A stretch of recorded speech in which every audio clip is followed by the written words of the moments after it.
Bismillahirrahmanirrahim. Assalamu students. First of all, welcome to my YouTube channel. I hope you all are well now. Let's start grade 8 history unit number 3 world war. ठीक है, इसके हमने unit 3 के short question और MCQs first video में solve कर रहे थे। अब सेकंड वीडियो में हम इसके लॉन्ग क्वेश्चन सॉल्व करने जा रहे हैं जो बुक पे ही अवेलेबल है, और जो ना बुक पे अवेलेबल हुआ तो हम लोग उस पर नोट से मार्क कर लेंगे या फिर रिटर्न फॉर्म में उसे मैं अपलोड कर दूंगी। चलते हैं इसके लॉन्ग क्वेश्चन नंबर फर्स्ट की तरफ।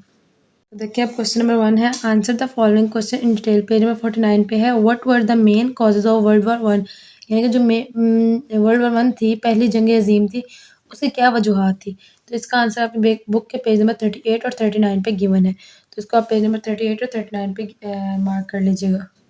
पेज नंबर 38 पे आ जाए, यहाँ पे दिया causes of world war 1।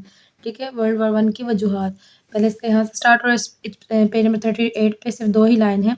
The World War I was known as the war to end all wars, the war of a nation, the Great War, and WW1 the following are the main causes of the war. ठीक है, जो नीचे ये mind map आपको दिया हुआ है, जो इसमें वजूहत बताई जा रही है कि कौन कौन सी वजूहत थी ये इसकी वर्ल्ड वॉर 1 की।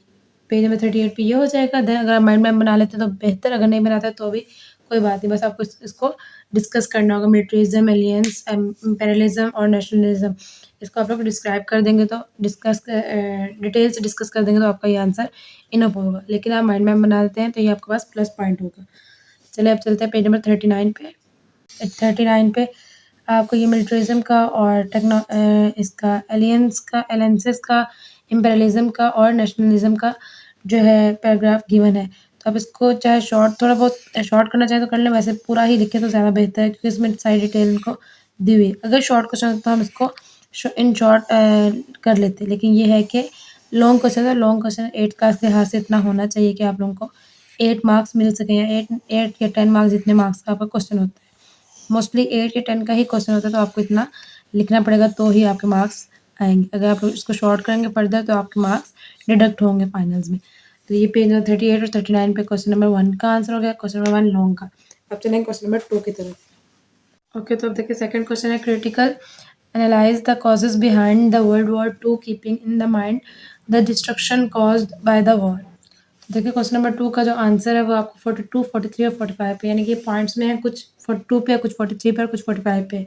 तो आप लोग ये ध्यान से मार्क कर लीजिए। अक्सर बच्चे क्या करते हैं, 42 पे मैंने जैसे मेंशन किया तो फर्स्ट जो पैराग्राफ मार्क करवाऊंगे वो मार्क कर लेंगे, बाकी छोड़ देंगे। लेकिन उसमें आपने डिटेल से बताना है कि analyse the cause behind the World war 2 keeping the mind the destruction cause by this war.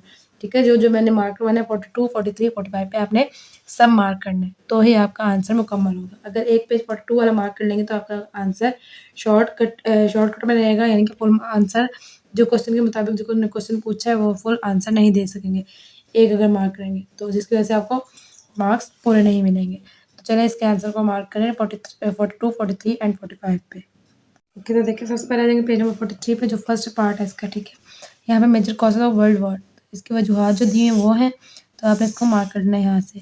Page number 43 पे major causes of world war के टॉपिक में इसके ये 7 पॉइंट्स दिए हुए हैं। आप 7 को छोड़ के 6 भी कर सकते हैं कुछ शॉर्ट करने के लिए, तो 6 कर लें तो भी ठीक है, अगर 7 करते हैं तो भी ज़्यादा बेहतर है। ये फर्स्ट पॉइंट हो गया। अब इसका सेकंड पॉइंट जो है 42 पे, इधर आएंगे 42 पे देखें दिया हुआ है द वर्ल्ड वॉर 2, तो इसको आप हेडिंग दें डिस्ट्रक्शन कॉस्ट, यहाँ से इसको शॉर्ट कर लें। नीचे थर्ड 3 लाइन जो लास्ट 3 लाइन है इसका मतलब थोड़ा सा इंट्रोडक्शन हो जाएगा। ये हो जाएगा 42 पे। अब चलेंगे 45 पे। ठीक है, 42, 43 और 45 मैंने पेज नंबर बताए थे, ये 42 और 43 के हो गए। अब चलें पेज नंबर 45 पे।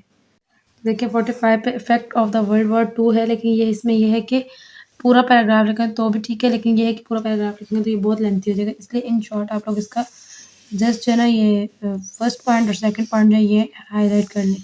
ठीक है, ये भी है, इसके नीचे मैं ऑरेंज हाईलाइटर से लाइन लगाती हूँ, फुल मार्क नहीं करती क्योंकि ऊपर जो है शॉर्ट क्वेश्चन का भी आंसर है। तो अगर इसमें ये भी आपको बेनिफिट होगा कि अगर आप लोग शॉर्ट क्वेश्चन याद करेंगे तो ये ऑटोमेटिक आपको ये लाइन भी याद हो जाएगी। ठीक है, तो ये long question second long question का आंसर हो गया 3 पेजेस पे।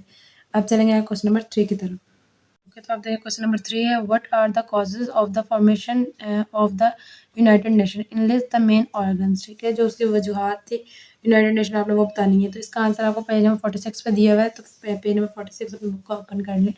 तो पेज नंबर 46 पे आएंगे, देखेंगे यहाँ पे फर्स्ट पैराग्राफ है, reason for the formation of the UN, UN यहाँ से इसको पूरा मार्क कर लेंगे इस पैराग्राफ को। ठीक है, ये थर्ड लॉन्ग का आंसर मार्क करवा रही हूँ, पहले ये मार्क कर लेंगे। उसके बाद इसके नीचे देखें दोबारा से दिए हुए हैं आपको main organs of United Nation organization, इसको भी आप लोगों ने हाईलाइट करना है। ये फर्स्ट पैराग्राफ और थर्ड पैराग्राफ जो है क्वेश्चन नंबर 3 लॉन्ग का आंसर है। जो सेकंड पैराग्राफ है अगर आप लोग कर लेते हैं तो बहुत अच्छी बात है, लेकिन अगर नहीं कर लेते तो आप लोग उसको छोड़ सकते हैं, क्योंकि उसके बारे में क्वेश्चन में पूछा नहीं गया। तो क्वेश्चन के बारे में पूछा गया है फॉर्मेशन के बारे में और ऑर्गन्स, मेन ऑर्गन्स के बारे में, जो कि 2 पैराग्राफ में गिवन है, कॉजेज़ और main organs of United State organization. तो ये हो गया क्वेश्चन नंबर 3 लॉन्ग का आंसर, पेज नंबर 46 पे। अब चलेंगे क्वेश्चन नंबर 4 की तरफ। क्वेश्चन नंबर 4 में गिवन है right a note on cold war. Cold war जो थी उस पे आप लोगों ने क्या करना है, नोट लिखना है। तो इसका आंसर जो है पेज नंबर 46 पे गिवन है। ओके, तो देखिए पेज नंबर 46 पे है the cold war. Cold war का आपको टॉपिक दिया हुआ है, आपने सिंपल यहाँ से पूरा हाईलाइट कर लेना और इसको याद कर लेना है। इसके अलावा 47 पे भी एक कॉन्सिक्वेंस ऑफ वर्ल्ड वॉर है, इसमें हमने सिर्फ नोट लिखना है, मतलब इसके बारे में कुछ बताना है, जो भी चाहे बता सकते हैं। ठीक है, चाहे आप लोग कोल्ड वॉर का जो है इंट्रोडक्शन बता दें सारा, कि कोल्ड वॉर क्या थी, कैसे हुई, कब हुई, ये सारा बता दें, इसको अपनी वर्डिंग में भी लिख सकते हैं। इसके अलावा ये है कि अगर आप लोग नेक्स्ट पेज पे 47 पे जो है आपका कॉन्सिक्वेंस ऑफ वर्ल्ड वॉर भी है पॉइंट्स में, तो अगर आप वो करना चाहें तो वो भी लिख सकते हैं इसमें। तो दोनों आंसर जो है करेक्ट होंगे। कुछ बच्चों ने पहले से किए होंगे, हमने पेज नंबर 47 वाले भी किए होंगे और कुछ ने 46 वाले, लेकिन 46 वाले लिखें वो ज़्यादा बेहतर है, क्योंकि इसमें इसका बैकग्राउंड और ये सब बताया हुआ कि कोल्ड वॉर है क्या और कैसे हुई और क्यों हुई या क्या वजूहात थी। ठीक है, इसलिए कोल्ड वॉर में ये वाला लिखे तो ये ज़्यादा बेस्ट आंसर बनता है। तो यह इसकी चैप्टर 3 के 4 लॉन्ग क्वेश्चन है जो हम लोग मार्क कर चुके हैं। अभी तक के लिए इतना काफ़ी रहेगा। इंशाल्लाह जो बाकी नेक्स्ट चैप्टर है वो हम लोग नेक्स्ट वीडियो में सॉल्व करेंगे। अभी तक के लिए अल्लाह हाफ़िज़ एंड फ़ी अमानिल्लाह।